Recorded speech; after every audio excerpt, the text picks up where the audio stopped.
Looks like things are heating up in D.C. If you recall, recently Nanci Pelosi was accused of racism by Ocasio-Cortez for singling out women of color in the Democratic House of Representatives. It seemed to be rather off topic. It's not helpful to call people racist if they're not being racist. Obviously, Nanci Pelosi is singling out these women of color, not because they're women of color, but because of their policies, right? It's because they're for Medicare for all, they're for the people, they're for all these progressive policies which don't mesh well with Nanci Pelosi's corporate platform.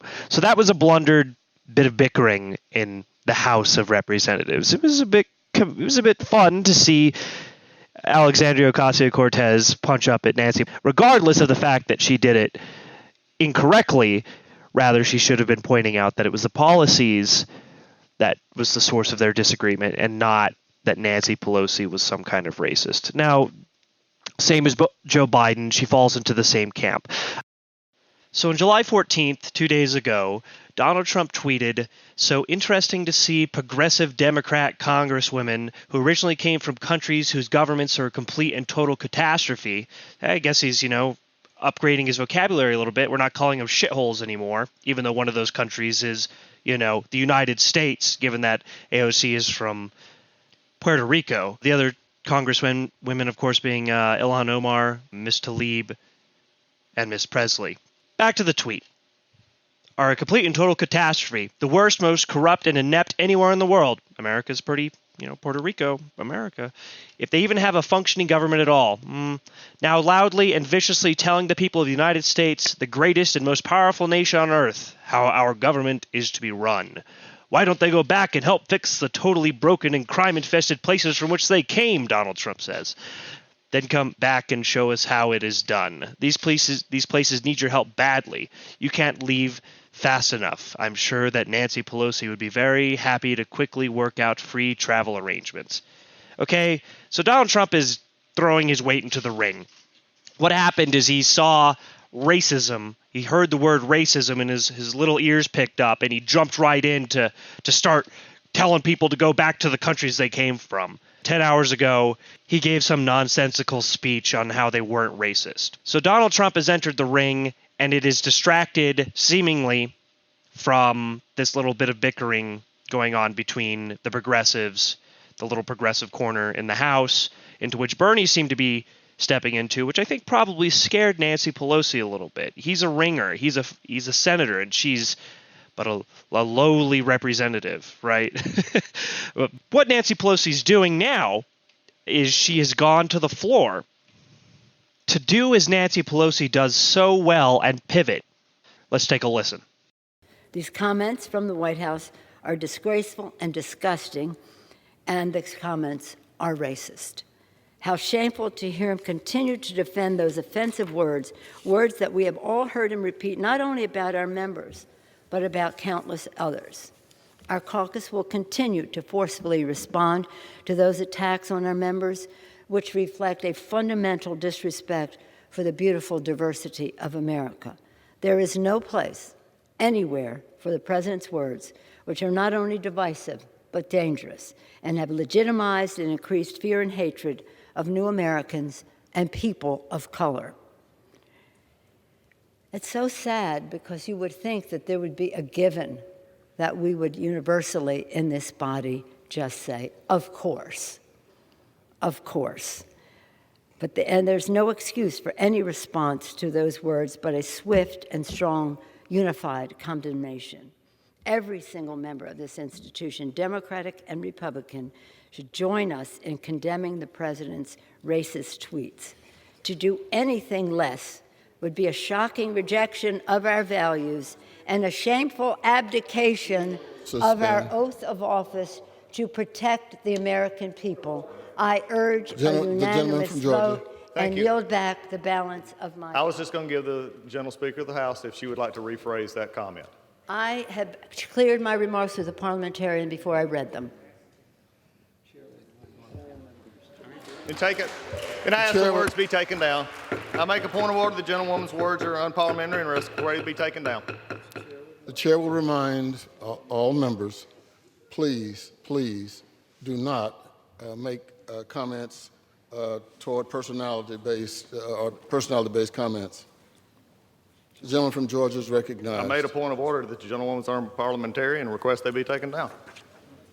We don't ever want to pass up, it seems, an opportunity to escalate. And that's what this is. I'll dare anybody to look at any of the footage and see if there was any unfairness. But unfairness is not enough because we want to just fight. I abandon the chair. Who approves what's going to be said to make sure it fits into procedure and that no one's going to get in trouble. But despite that, you hear the whiny Republican congressman there at the end, the House of Representatives, asking if she'd like to rephrase the statements. Obviously, that's because they are perceived to be as out of line, but he's likely making them to defend his president. As political reports, there was a vote practically down party lines to whether or not Nanci Pelosi would be allowed to give this speech, which obviously, because the Democrats hold a majority in the House, means they were guaranteed her speech. Now, why would she do something like this? Well, I think it's twofold. Obviously, it's distracting from this minor blunder, this rather ineffectual conversation that's happening inside the Democratic Party. The progressives are gaining ground, and she's afraid of that, and she sees it, and she saw how much backlash there was against her for her comments against those four representatives. And with 2020 coming up, there's a high chance that even more progressives will slip into office. Even she is being challenged by a progressive in her home district. But this expertly distracts from that while shifting the focus back onto Trump, and in fact, it's opened a whole new narrative of reclaiming the ability to call racists racist here on the left. The right wing for a while has kind of co-opted the term and subverted it and manipulated the narrative in such a way to say that anything the left doesn't agree with, they're going to call racist. And we need to reclaim that label. We need to return the punch to it because they've taken a lot of they are attempting to take the teeth out of it through the manipulations of the narrative. They've done a lot of work, the right wing has, to hide all their racist rhetoric behind some kind of euphemisms like states' rights, racial realism, telling folks to go back to where they came from, which seems to be really only one step right away from saying, we'll send you back where you came from. You don't love America, we do. It's quite dangerous rhetoric for the right to be engaging in, and it's quite effective among low-information voters who are susceptible to such scaremongering tactics. So this could be quite effectual for Nanci Pelosi, as it seemed to be generating a lot of buzz, and it highlights the tensions in the House. And of course, Nanci Pelosi is right. A universal combination of Trump should be obvious in the House, but so many of the Republicans have sworn fealty to him that there is no chance of that. But this is also problematic, also very damaging to the progressives, because it makes Nanci look strong and AOC look like a buffoon for calling her a racist, given her strong stance against a racist president. All right, so we're seeing a perversion of identity politics that's being used against the left, against the leftists. We saw something similar. I'll talk about this, I think, in a later video, where a Black Caucus member is being challenged by a progressive representative in their home state or their home district and is accusing the challenger, the progressive challenger, of being a racist, okay? And the reason this is happening is because this is one of the Congress people who voted for Trump's disastrous border funding bill, where there were no guarantees of human rights for the people there on the border.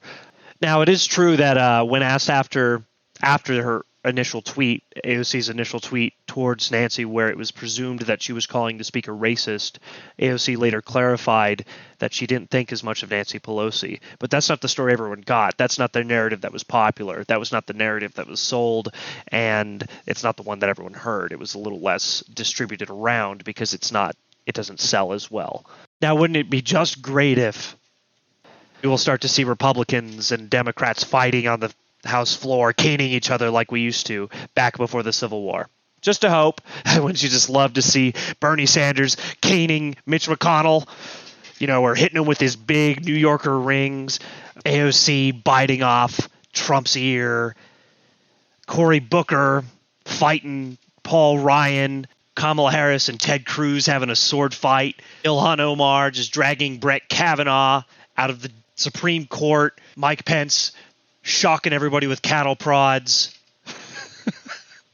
But not quite a laughing matter, as I went looking for an LGBT member of Congress who could kick Pence's ass in this little spiel, but I learned today that we've never had an openly transgender member of Congress. So we'll just have to have an openly gay member of Congress kick his ass. So maybe Chris Pappas or Katie Hill, someone still in office, Sharice Davids. There's a whole slew of them. They could get their whole caucus together and fight him off, and not even his cattle prod could save him. Old-timey politics, old-timey tensions like we're starting to see maybe rise up here. Things are getting pretty intense up there. We'll have to keep an eye on it. Anyway, I'm your ombudsman. Keep an eye out for more videos from me later this week. Stay honest.